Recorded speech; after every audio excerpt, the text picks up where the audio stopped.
الحمد لله رب العالمين والعاقبة للمتقين نبينا محمد وعلى آله وصحبه أجمعين ومن تبعهم بإحسان إلى يوم الدين أما بعد. محترم حاضرین و خواتین، الحمدللہ ہم نے آج 17واں پارہ ختم کر کے 18واں پارے میں ہم داخل ہو چکے ہیں۔ کل ملا کر کے اب تک 4 صورتیں باقی ہیں جس کا خلاصہ آپ کے سامنے پیش کرنا ہے۔ سورۃ المومنون آج شروع ہوئی ہے، تقریباً وہ ختم ہونے پر ہے۔ انشاءاللہ ہم سورۃ المومنون کو کل شروع کریں گے۔ آج 3 صورتیں ہیں، سورۃ طٰہٰ، سورۃ الانبیاء اور سورۃ الحج۔ دیکھیں، یہ تینوں صورتوں کا بنیادی اگر موضوع کیا ہے، توحید کی دعوت اس میں دی گئی، انبیاء علیہ الصلوۃ والسلام کی دعوت توحید تھی، یہ بتایا گیا، اور قیامت کی تیاری کی طرف توجہ دلائی گئی۔ سب سے پہلے سورۃ طٰہٰ جہاں شروع ہوتی ہے اس میں یہ بات بتائی گئی کہ قرآن مجید سراپا ہدایت کا سرچشمہ ہے۔ اللہ رب العالمین نے کہا طٰہٰ ما انزلنا علیک القرآن لتشقیٰ، کہ ہم نے یہ قرآن آپ پر اس لیے نازل نہیں کیا کہ آپ مشقت میں پڑ جائیں۔ مشقت کیا ہے؟ تکلیف، پریشانی، باعث آزمائش۔ کہا کہ بلکہ قرآن جو ہے انسان کو پریشان کرنے کے لیے نہیں آیا، بلکہ ہدایت دینے کے لیے آیا۔ آج ہم نے قرآن کو ایک مشکل معاملہ سمجھا، ہم نے قرآن کو ایک تکلیف دہ عمل سمجھا، قرآن کے سیکھنے سکھانے کو، پڑھنے پڑھانے کو، یاد کرنے کو، تدبر کرنے کو ایک بڑا مشکل کام سمجھا۔ لیکن اللہ کہہ رہا ہے کہ یہ تمہارے اوپر مشقت بن کے نہیں آیا، یہ تمہارے لیے جو ہے کوئی آزمائش بن کر کے نہیں آیا، کوئی تکلیف دہ عمل بن کے نہیں آیا،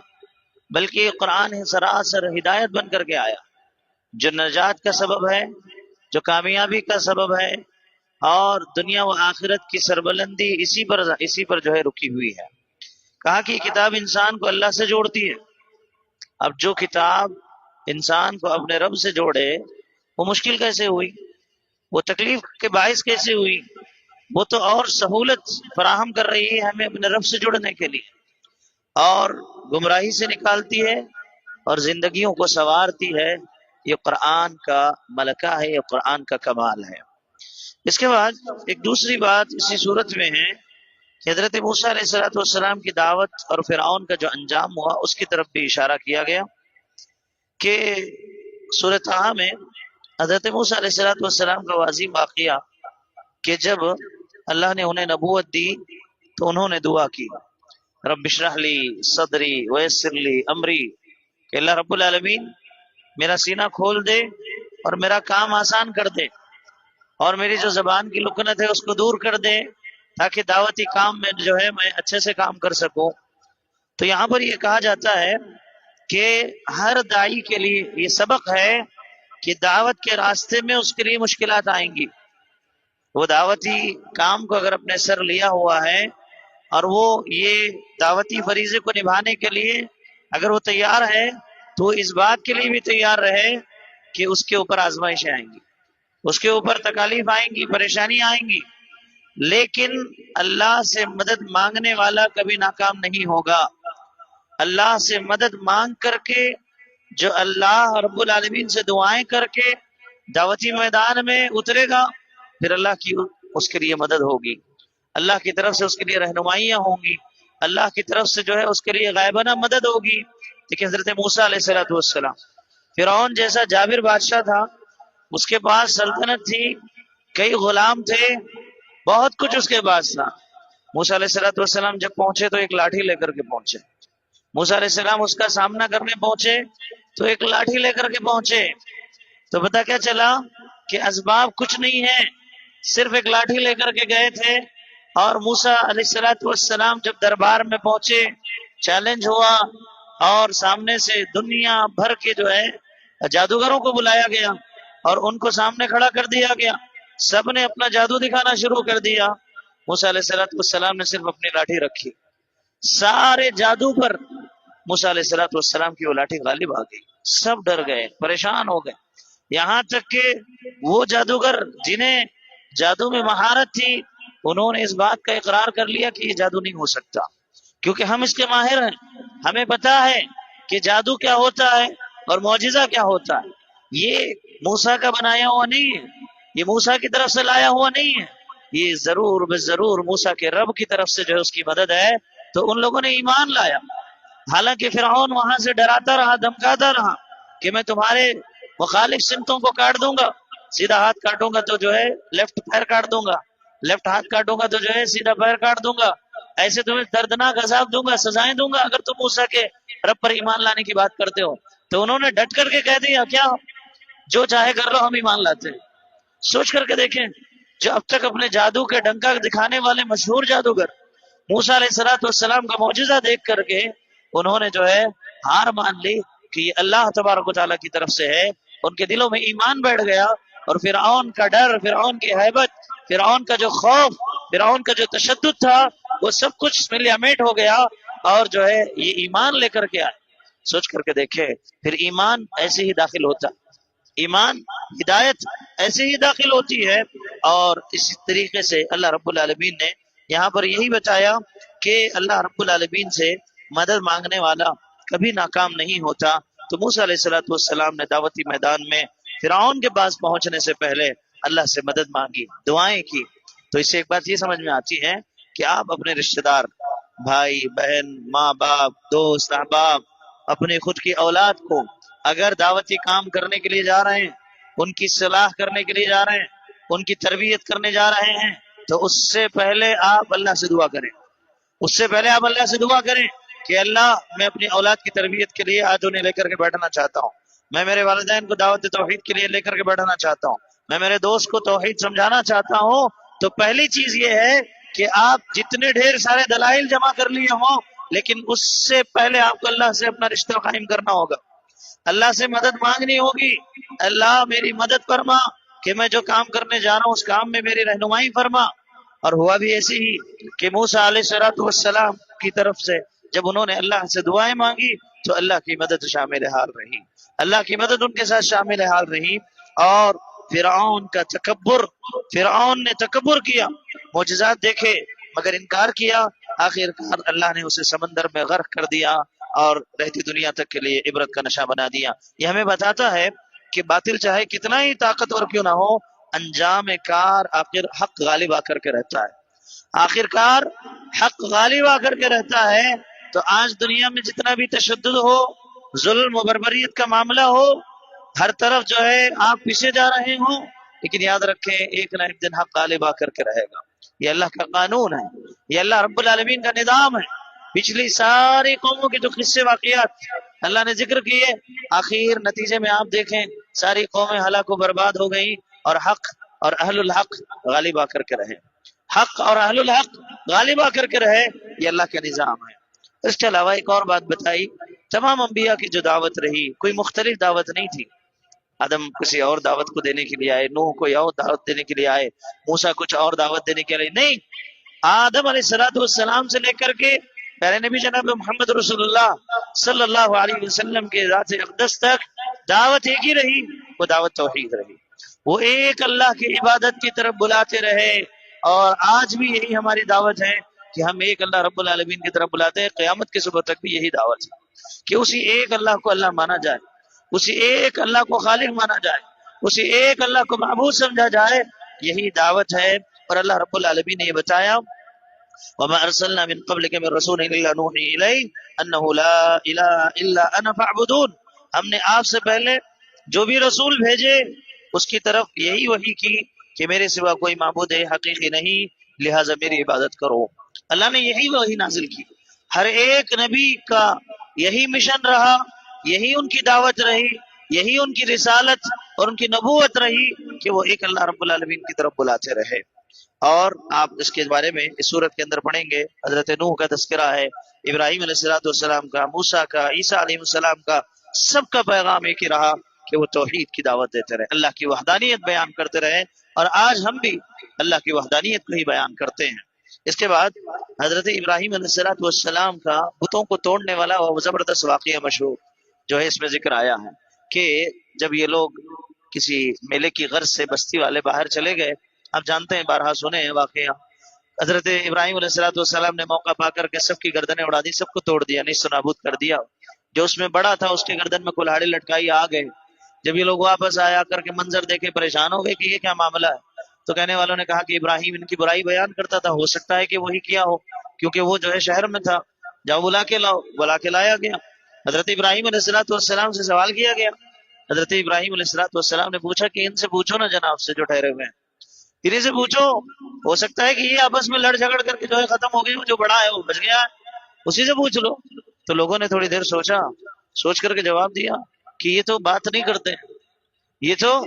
بات نہیں کرتے، یہ تو ہماری سنتے بھی نہیں ہیں، یہ جواب بھی نہیں دیتے ہیں۔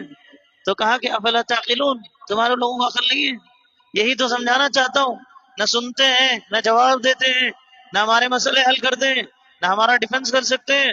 پھر کیوں پکار رہے ہو انہیں؟ کیوں ان کے پیچھے پڑے ہو؟ خود اپنے ہاتھوں سے بنا کر کے اس کی پرستش کرتے ہو، پوجا کرتے ہو، عقلیں کہاں گئی تمہاری؟ یہی سمجھانا چاہ رہے تھے نا۔ پریکٹیکلی طور پر بھی کبھی دائی کو کچھ کرنا پڑے تو اسے ایسی چیزوں کو اپنانا چاہیے، لیکن آج کے ماحول میں نہ کریں یہ معاملہ کہ جو ہے جائے جا کر کے کہیں بھی پھوڑ توڑ کریں اور بولیں کہ یہ نہیں، اس طریقے کا معاملہ نہیں ہے، ٹھیک ہے۔ تو یہاں پر حضرت ابراہیم علیہ السلام نے یہ کہا شرک عقل کے خلاف ہے اور توحید فطرت کے مطابق ہے، کیونکہ ان کی فطرت نے خود اس بات کی جو ہے ان کی فطرت نے اس بات کی گواہی دی کہ یہ بات نہیں کرتے، ان کی فطرت نے خود اس بات کی جو ہے گواہی دی کہ یہ جواب نہیں دیتے۔ تو کہا کہ دیکھو تمہاری فطرت کے خلاف تم کام کر رہے ہو، اور فطرت یہ کہتی ہے کہ اللہ رب العالمین ہے، یہ نہیں ہے معبود۔ فطرت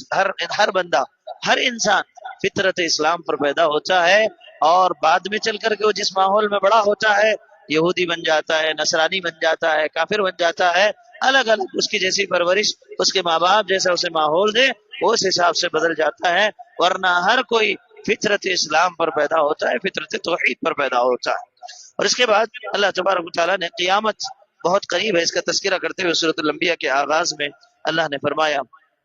اقترب للناس حسابهم وهم في غفلة معرضون، لوگوں کا وقت قریب آ گیا مگر وہ غفلت میں پڑے ہوئے ہیں، لوگوں کا وقت قریب آ گیا ہے لیکن وہ غفلت میں پڑے ہوئے ہیں۔ یہ بات ہو رہی ہے 1400 سال پہلے کی، جب قرآن اتر رہا تھا،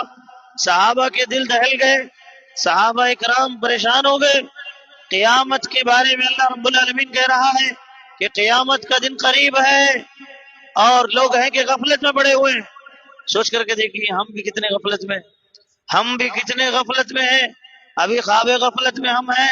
ہم جو ہے دین کی طرف آنے، اللہ سے جڑنے کے سلسلے میں آج جمعہ میں بھی آپ نے سنا کہ کس طریقے سے ہماری غفلت ہے، کہ عظیم موقع ہمیں رمضان کا ملتا ہے، عبادتوں کا موقع ملتا ہے، اللہ سے معافی کے موقع ملتے ہیں، لیکن ایسی غفلت ہے کہ ہمارے دل نہ اللہ کے سامنے جھک رہے ہیں، نہ ہم رو رہے ہیں، نہ ہم اللہ سے مانگ رہے ہیں، نہ پناہ طلب کر رہے ہیں، نہ اس کی توفیق طلب کر رہے ہیں، نہ اعمال صالحہ کی اللہ رب العالمین سے دعائیں کر رہے ہیں، نہ اللہ سے جڑنے اور اس دنیا میں کامیابی، ہم اکثر کامیابی جو قبر کی کامیابی، حشر کی کامیابی، کل قیامت کے دن کی کامیابی، جہنم سے کامیابی ہے، اس کے لیے ہم جو ہے کتنی جستجو کر رہے ہیں۔ اللہ یہی بتانا چاہتا ہے، یہ آیت ہمیں جھنجھوڑتی ہے کہ زندگی بہت مختصر ہے، ایک دن ہم اللہ کے سامنے حاضر ہونا ہے، یہ زندگی بے وفا ہے، موت وفادار ہے،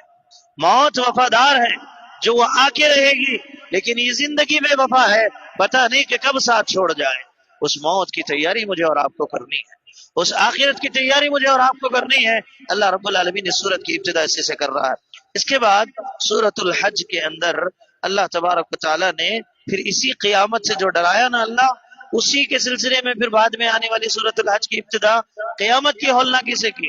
یہاں نے اللہ نے کہا سورت الانبیاء میں کہ لوگ غفلت میں پڑے ہوئے ہیں، قیامت قریب ہے۔ سورت الحج کی ابتدا پھر اسی آیت سے ہو رہی ہے، یا ایھا الناس اتقوا ربکم ان زلزلۃ الساعۃ شیء عظیم، کہا کہ اے لوگوں اپنے رب سے ڈرو، کیوں؟ قیامت کا زلزلہ بہت بڑی خطرناک چیز ہے، بہت بڑی خطرناک چیز ہے قیامت کا زلزلہ۔ جب وہ آئے گا، آگے کی آیت میں آپ پڑھیں گے کہ اس دن ماں اپنے بچے کو دودھ پلا رہی ہوگی، وہ اسے چھوڑ کر کے بھاگ جائے گی۔ کبھی ایسا منظر دیکھا کہ کوئی ماں بچہ رو پڑے تو وہ اپنے جو ہے بچے کو دودھ نہ پلاتی ہو،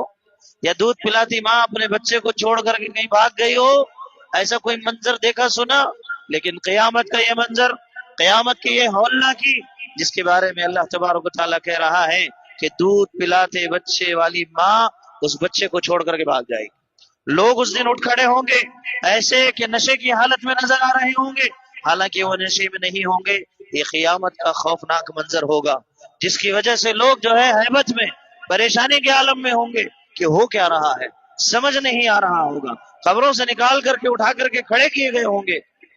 اللہ کے سامنے جمع کیے جا رہے ہوں گے۔ یہ عجیب منظر اللہ رب العالمین نے ذکر فرمایا۔ اسی طریقے سے سورۃ الحج، جس کے نام سے ہی پتہ چلتا ہے کہ اس میں حج کے متعلق جو ہے کچھ احکامات ہیں، حج کا مقصد بتایا گیا کہ سورت میں اللہ تعالیٰ نے حضرت ابراہیم کو حکم دیتے ہوئے کہا وَأَذِّن فِي النَّاسِ بِالْحَجِّ، کہ لوگوں میں حج کا اعلان کر دیجئے، لوگوں میں حج کا اعلان کر دیجئے۔ سوچیں اس وقت ابراہیم علیہ السلام حج کا اعلان کرنے کے لیے نہ مائک سسٹم، نہ سوشل میڈیا، نہ کچھ بھی نہیں تھا،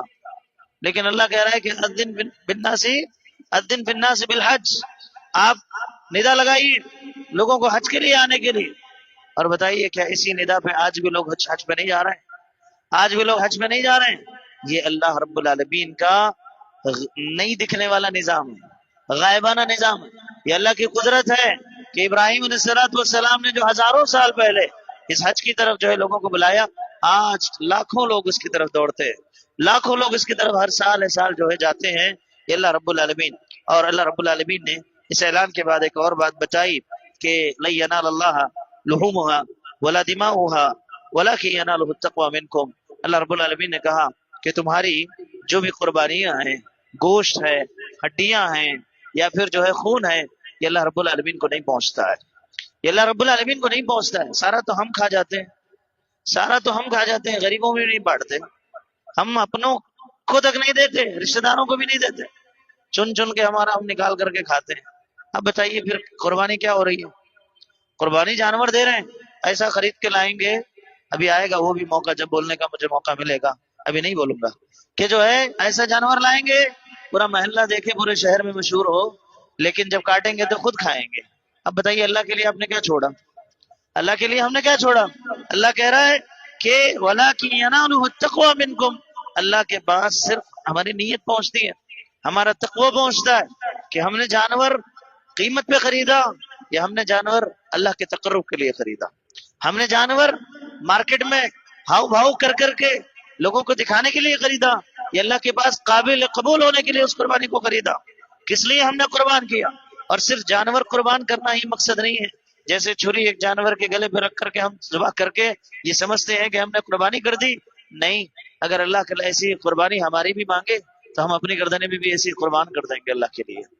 ہم جو ہے اپنی آل اولاد کی گردنیں بھی ایسے ہی قربان کر دیں گے اللہ رب العالمین کے لیے۔ یہ مقصد ہے اس قربانی کا۔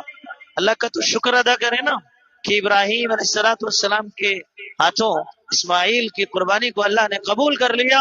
اور ان کو ہٹا کر کے دمبا لے کر کے آئے۔ اگر اولاد کو قربان کرنا ہوتا تو بتائیے کہ ہم اپنی اولادوں کو قربان کرتے؟ ہم دین کے لیے انہیں، قرآن و حدیث کے لیے قربان نہیں کرنا چاہتے، ہم انہیں ویل سیٹل آدمی بنانا چاہتے ہیں، دین کے لیے ہم قربان نہیں کرنا چاہتے، مکتب کے لیے، قرآن کی ابتدائی تعلیم کے لیے ہم وقت دینے کے لیے تیار نہیں ہے، ہم دین کے لیے اولادوں کو قربان کرتے ہیں۔ سبحان اللہ، سوچ کر کے دیکھیں اللہ کا کرم تھا ہمارے اوپر کہ اللہ نے جو ہے ہمیں بخش دیا، اللہ کا شکر ادا کریں۔ اس کے بعد تین اہم سبق جو ان تینوں صورتوں سے مجھے اور آپ کو ملتے ہیں خلاصے کے طور پر یہی کہ صرف اللہ کی عبادت کریں، انبیاء کی سنت کو اپنائیں اور قیامت کی تیاری کریں۔ دنیا کی زندگی بہت مختصر ہے، اصل زندگی آخرت کی زندگی ہے، جس کے لیے مجھے اور آپ کو کوشش کرنی ہے، محنت کرنی ہے، اللہ سے دعائیں کرنی ہیں، اور واقعتاً توحید پر ثابت قدمی کے ساتھ جو ہے مجھے اور آپ کو استقامت کے ساتھ، استقلال کے ساتھ جو ہے ڈٹے رہنا ہے، حالات کیسے بھی آئیں، منظر کیسے بھی آئیں، مشکلات کیسے بھی آئیں، ہم اللہ رب العالمین سے دور نہ ہوں، اللہ سے ہمارا تعلق جڑ کر کے رہے، اتنا جڑ کر کے رہے، اتنا جڑ کر کے رہے کہ ہمارے حالات خراب بھی ہوں تو اللہ پر ہمارا یقین کبھی خراب نہ ہو، اللہ کے سلسلے میں ہمارا ذہن کبھی خراب نہ ہو، اللہ کے مدد کے سلسلے میں ہمارے دلوں میں کبھی جو ہے کوئی کجی نہ آئے۔ ایسا تعلق اللہ سے ہم اپنا بنانے کی کوشش کریں. اللہ سے دعا ہے اللہ تعالیٰ مجھے اور آپ کو صحیح معنوں میں جو باتیں کہی سنی گئی ہیں اس پر عمل کی توفیق دے. اللہ توحید پر قائم دائم رکھے جب تک زندہ رکھے. اللہ صحیح معنوں میں مومن بنا کر کے زندہ رکھے اور حسن خاتمہ نصیب فرمائے. سوء خاتمہ سے اللہ حفاظت فرمائے. آمین. واخر دعوانا الحمد لله رب العالمين. سبحانك اللهم وبحمدك اشهد ان لا اله الا انت استغفرك واتوب اليك. السلام علیکم ورحمۃ اللہ وبرکاتہ.